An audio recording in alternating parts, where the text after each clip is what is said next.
O dia 22 de setembro de 2025 trouxe uma sequência de acontecimentos que colocam o mundo em alerta. Em uma reunião extraordinária do Conselho de Segurança da ONU, a violação do espaço aéreo russo por aeronaves não identificadas reacendeu tensões que remontam à invasão da Ucrânia. 70 anos após sua criação, o órgão deveria celebrar sua existência, mas a realidade não permite comemorações. Enquanto isso, o presidente russo convocou uma cúpula de segurança para propor a Donald Trump um acordo inédito sobre controle de armas nucleares. Nos Estados Unidos, o país se despede de Charlie Kirk, influente comentarista político, enquanto Trump surpreende com uma declaração bombástica. Em Londres, líderes europeus reconhecem oficialmente a Palestina, mas a Alemanha ainda hesita em seguir o mesmo caminho. O Conselho de Segurança, reunido a pedido da Estônia, discutiu a incursão de aviões russos em seu território. O representante da Rússia na ONU, Dmitry Polyansky, acusou a Europa de tentar arrastar a nova administração Trump de volta a uma postura anti-russa, sabotando os avanços alcançados durante a cúpula de líderes em Alasca. Polyansky citou o vice-presidente dos Estados Unidos, J.D. Vance, que em um discurso na Conferência de Segurança de Munique alertou: a maior ameaça à Europa não vem de Moscou, Pequim ou qualquer adversário externo, mas de sua própria fragilidade interna. Segundo ele, o continente está abandonando valores fundamentais que sempre defendeu. No entanto, a Europa preferiu ignorar o aviso, agindo como alguém incapaz de aceitar críticas. Desde fevereiro de 2022, os líderes europeus parecem ter esquecido as lições da história, repetindo erros do passado com consequências potencialmente desastrosas. O ministro das Relações Exteriores da Ucrânia, Andriy Sybiga, comparou as recentes violações do espaço aéreo à fase inicial da invasão russa, quando tropas sem insígnias cruzaram fronteiras e ataques híbridos prepararam o terreno para a guerra. Para ele, a Rússia só será detida pela força, não pela passividade. Fingir que o problema desaparece ao fechar os olhos é uma ilusão perigosa. A Ucrânia já aprendeu essa lição da maneira mais dolorosa, e agora Polônia e Estônia enfrentam táticas semelhantes. Provocações, escalada gradual e negação de responsabilidade.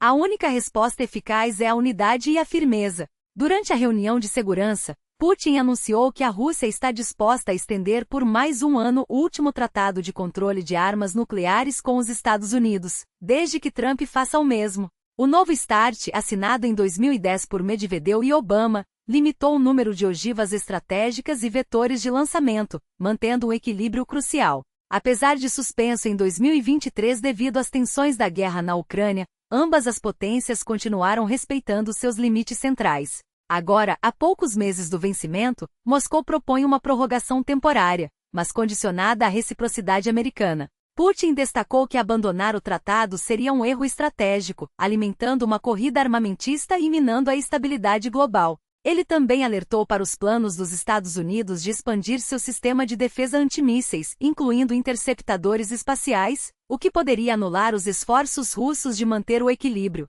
A Rússia deixará claro que responderá a qualquer ação desestabilizadora. A proposta, segundo ele, visa criar um ambiente favorável para um diálogo estratégico mais amplo, desde que Washington esteja disposto a normalizar as relações e resolver divergências fundamentais. O novo START, que entrou em vigor em 2011 e foi prorrogado em 2021, expirou em fevereiro de 2026. Com a guerra na Ucrânia congelando as negociações, a extensão temporária surge como uma saída pragmática. Trump já havia manifestado interesse em um novo acordo, possivelmente incluindo a China, mas a polarização atual torna qualquer avanço incerto. Enquanto isso, a sombra da tirania paira sobre as nações ocidentais, divididas entre a necessidade de segurança e o risco de uma escalada sem volta, como pilares fundamentais de um sistema que por décadas manteve o equilíbrio precário entre as potências nucleares. Agora, o que resta são escombros de um diálogo que já foi possível, e que, sem ação imediata, pode se transformar em um abismo sem retorno. Cada passo em falso, cada provocação calculada, cada recusa em sentar à mesa não apenas enfraquece os acordos existentes, mas alimenta a ilusão de que a segurança pode ser construída sobre a superioridade militar. A Rússia não ignora as ameaças que se acumulam em suas fronteiras, sistemas de mísseis de médio alcance, antes proibidos por tratados hoje desfeitos, espalham-se pela Europa e Ásia como peças de um tabuleiro onde o jogo já não tem regras. A resposta não foi uma escalada gratuita, mas um ato de sobrevivência. O fim do moratório unilateral sobre o desdobramento de armas de alcance intermediário não foi uma escolha, mas uma necessidade, uma réplica à expansão silenciosa de arsenais que, sob o pretexto da defesa, minam a estabilidade estratégica. Moscou não busca a corrida armamentista, mas não pode se dar ao luxo de assistir passiva, enquanto o Ocidente reescreve as linhas vermelhas da segurança global. Enquanto isso, nas Nações Unidas, o mundo celebra 8 décadas de uma organização que nasceu das cinzas da guerra com uma promessa simples: nunca mais. Mas o que vemos hoje não é um aniversário, é um alerta. Crianças revirando escombros em Gaza em busca de comida. Mulheres sobrevivendo ao estupro como arma de guerra no Sudão. Gangues transformando o Haiti em um território sem lei. Discursos de ódio se multiplicando nas redes, enquanto enchentes e secas arrasam continentes inteiros. Este não é o futuro que os fundadores da ONU imaginaram.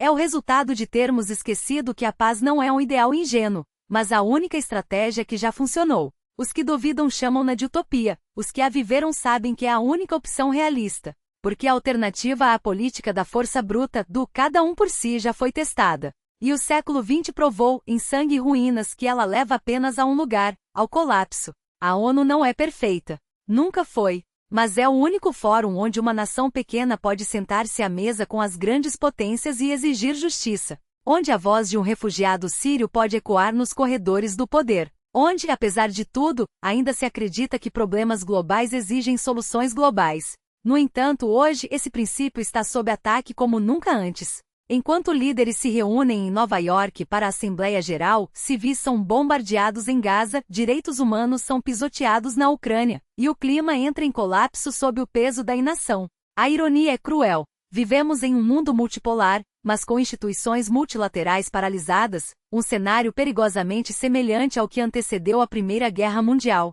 A diferença é que desta vez as armas são mais letais, as crises mais interligadas e o tempo mais curto. O Pacto para o Futuro, lançado na 80ª sessão da ONU, não é apenas mais um documento. É um ultimato.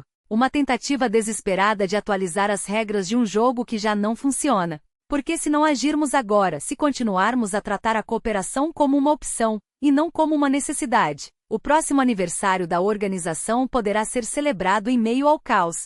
Não por falta de recursos, mas por falta de coragem. Não por falta de soluções, mas por falta de vontade política.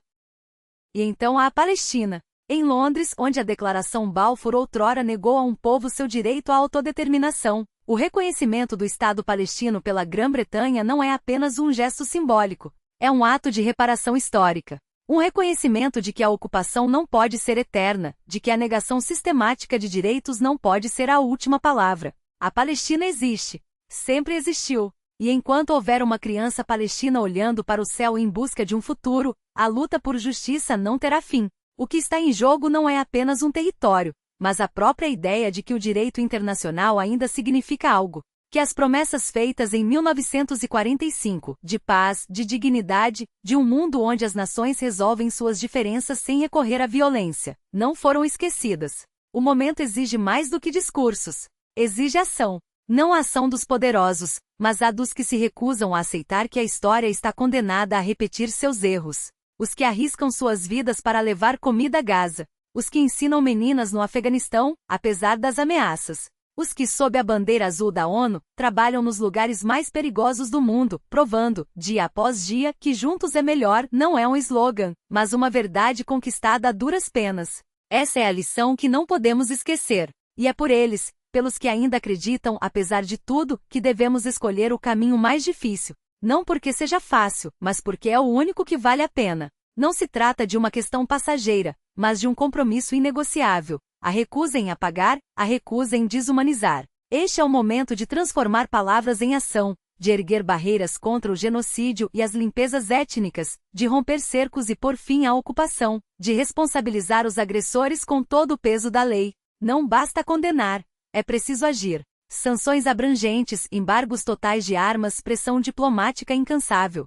A justiça não se constrói com hesitações, mas com coragem. Quando líderes palestinos clamam pelo reconhecimento de seu Estado, não pedem um favor, mas exigem o que é justo: igualdade, dignidade, o direito de existir. Agradecemos às nações que já deram esse passo e conclamamos as demais a seguirem o exemplo, porque a história não perdoa quem vira as costas à verdade.